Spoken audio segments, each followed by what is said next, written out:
Oui, bien le bonjour. Oh, il y avait longtemps qu'on ne s'était retrouvés.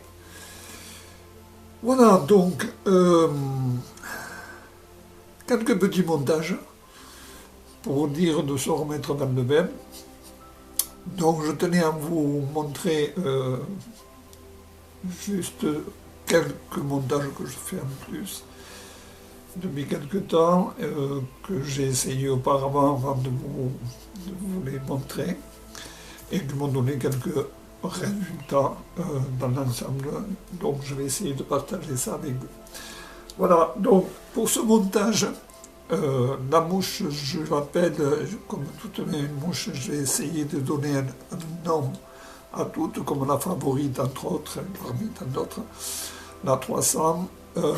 Celle-ci va s'appeler l'intrépide.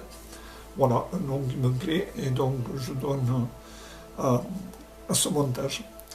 Alors, pour le montage, qu'est-ce qu'il me faut? Eh bien, il me faut simplement donc, des hameçons de 12 courbes. Donc, moi, personnellement, j'ai pris du TMC, du 2487.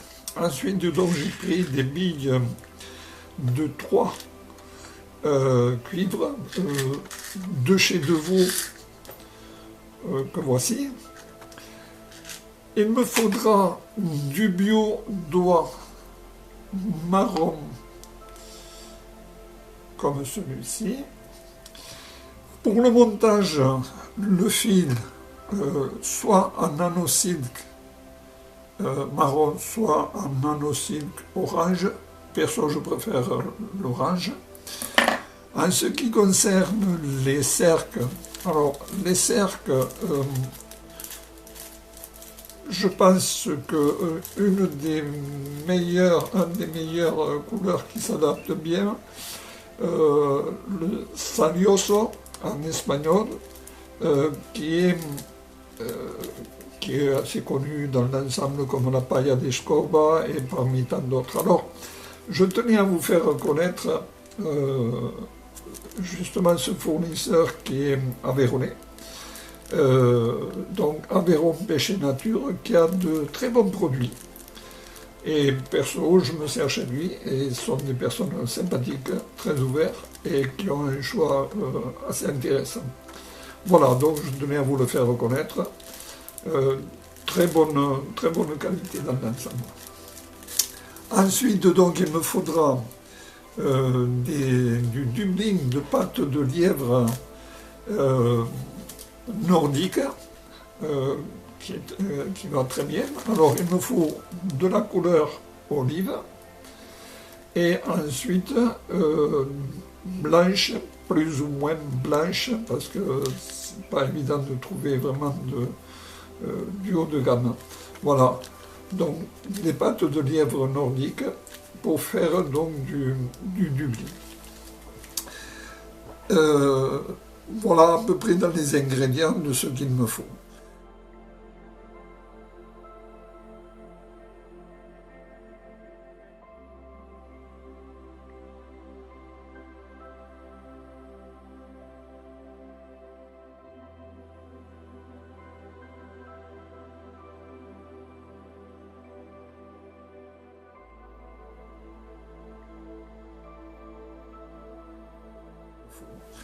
Pour le montage, donc voici. Alors, je le démarre simplement, hop, en remettant toujours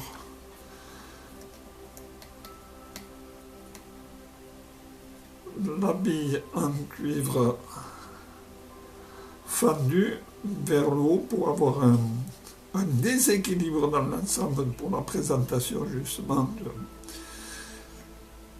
dans l'eau, pour éviter que l'hameçon ne s'accroche au fond. Alors moi, c'est vrai que je suis...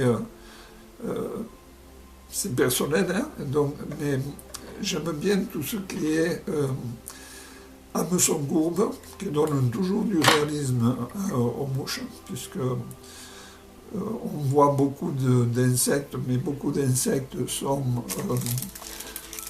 la plupart, je dis la plupart, dans l'eau, on les voit en longueur, mais aussi quand ils se déplacent en courbe, personnellement, je le trouve plus naturel que droit. Bon, voilà, c'est mon point de vue personnel. Et par la même occasion, ça évite souvent de perdre la nymphe. Voilà, donc ici, on va faire quelques petits cercles. Hop. Voici. Hop. Pas très long. Voilà. Une fois que mes cercles sont attachés, je prends donc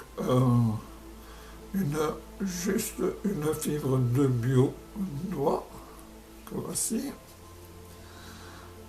une fibre de bio-doigt, et que je vais attacher par la pointe ici. Voici. Ah, alors, on va monter en attachant les cercles que l'on va couper ici. Alors, couper toujours dans ce sens parce que ça va vous permettre d'être déjà d'un biais et vous n'aurez pas de boursouflure sur le corps. Voilà. Donc ici, on va lui donner une petite forme conique. Alors, c'est vrai que moi, je travaille toujours avec du cil, des fils très fins. On peut le monter aussi avec du film du 8-0, par exemple du noir, aucune importance. Moi, personnellement, je préfère le faire avec le nano-cil parce que ça me permet de faire des corps comme je les aime, assez fins mais coniques, et donner une certaine forme donc à mes nymphes. Voilà. Que ce soit en petit ou en grand format, j'aime bien travailler avec du nano-cil. C'est vrai que on met un peu plus de temps, mais la finition est quand même autre et le résultat pour moi est super intéressant. Voilà, donc là je vais donner un petit coup, voilà, pour finir juste ce qu'il faut. Alors, ne pas faire un corps volumineux non plus, il faut rester dans la simplicité. Alors, une fois qu'on a attaché notre bio-doigt, personnellement je le fais avec le doigt pour le mettre en place. Pourquoi avec le doigt? Parce que ça me permet, une fois de plus, en ce qui me concerne, d'avoir dans les mains la tension suffisante pour ne pas casser le bio-doigt, sinon nous sommes obligés de tout recommencer. Voilà. Alors ici, je vais me servir de la pince pour pouvoir l'attacher.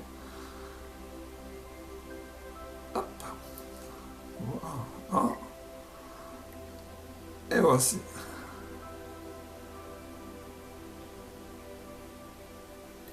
Et je vais tourner.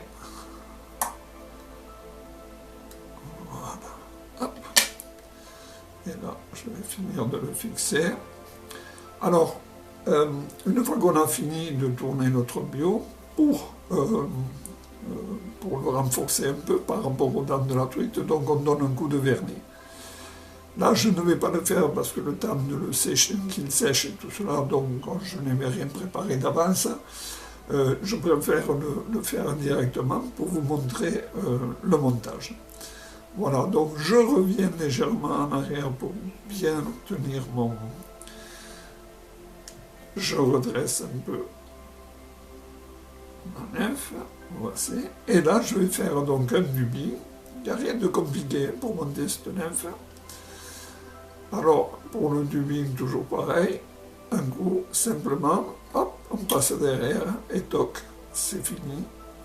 Alors, en faisant ça, on rejoint les deux. À la base, on ne laisse pas les deux fils ouverts comme ceci.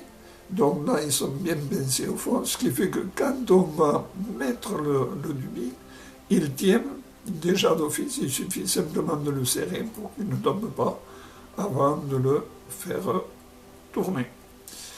voici. Donc là, je vais mettre un peu de lubine olive, donc de lièvre nordique, que l'on trouve de plus en plus. Alors, moi, je ne parle pas trop bien l'anglais. Vu mon âge, je ne vais pas commencer maintenant à en parler. Néanmoins, je me sers souvent chez Soldarini. Et Soldarini, ils ont à peu près toutes les teintes, en petite dose, bien qu'un peu cher, mais bon, de bonne qualité. Voilà, alors c'est le Alpine Air, je ne sais pas comment on prononce, moi l'anglais je ne connais pas, l'espagnol oui, mais voilà, donc je vous le montre. Et voici donc, ça c'est pour mon petit lubin olive, que voici, donc je le prépare toujours un petit peu à l'avance, sans trop charger, ça paraît très chargé là, mais vous allez comprendre.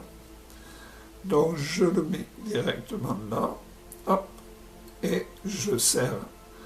Donc en tournant, un petit coup, et je vais me retrouver avec très peu d'éléments. Voilà, hop, et je vais tourner. Voici, en faisant un petit peu. Et voici.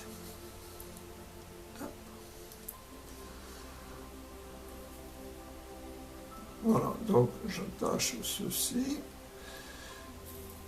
Je vais reprendre du Dublin blanc ou crème. Alors on peut aussi le faire avec du phoque blanc. C'est bien plus clair. Je n'ai pas essayé. Pour moi, personnellement, les essais que j'ai faits, je les ai faits avec le lièvre nordique. Dernièrement, donc, j'ai été aussi sur le week-end dernier sur la Dordogne. J'ai voulu tester cette nymphe, donc j'ai fait 2 ombres avec cette version. Voilà. Donc je tenais à vous la montrer. Voici. Hop, on revient en arrière. Voilà.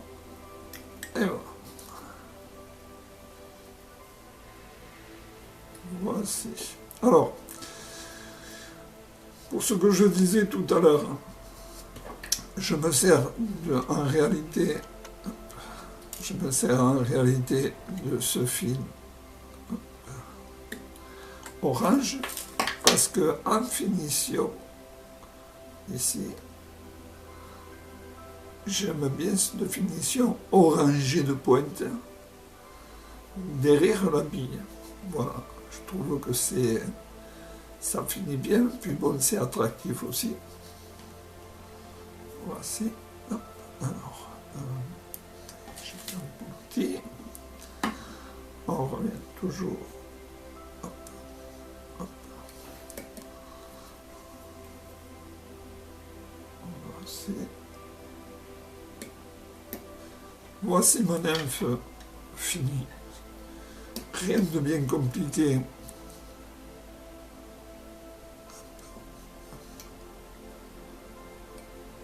Et hop. Voilà. Hop. Alors, comment dire, un petit coup de peigne, un peu de coiffeur.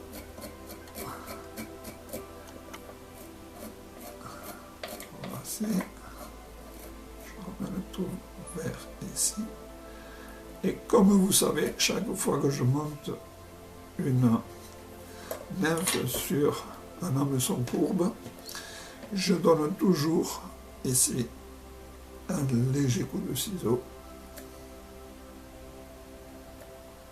que voici. Voilà.